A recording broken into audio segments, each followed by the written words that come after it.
let's categorize BPH, or benign prostatic hypertrophy, on MRI. There are some relatively basic conventions. If you've watched the anatomy vignette, you now know that the lateral lobes of the central portion of the gland mostly made up of TZ, the transitional zone. So I'm going to circle the transitional zones. We're at the mid-gland level. There's a lot of TZ tissue here on both sides, right and left. And the TZ, as you know, is divided up into an anterior TZ, a TZA, and a TZP. But when the TZ really takes over in BPH, this is also known as lateral lobar hypertrophy, or lateral lobe hypertrophy. Now, does that matter? It does matter, because if you've got marked hypertrophy of the central zone of the central gland, that'll be in the posterior-superior quadrant, back here. So you might have these two factors weighing against each other. In other words, the anterior portion of the gland, or the preurethral portion, may push the urethra back if this is selectively hypertrophied, whereas if this is selectively hypertrophied, it'll push the urethra down and forward, and this will also prolapse into the bladder. So this would be central zone hypertrophy. This would be TZ, or lateral gland hypertrophy.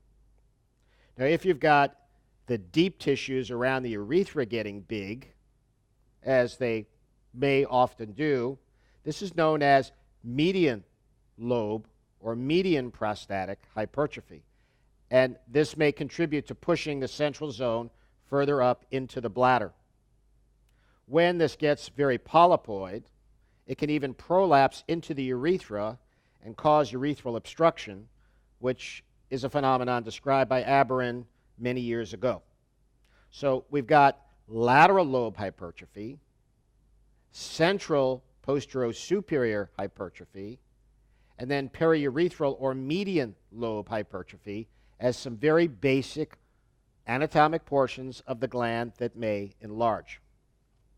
Now, let's talk about the histologic criteria for a moment of BPH. In a prior vignette, you've heard what the imaging and gross anatomy criteria is, which is a gland that is 25 cubic centimeters or bigger. But histologically, when the gland gets big, it can be from stromal or epithelial hyperplasia. And these will have slightly different appearances.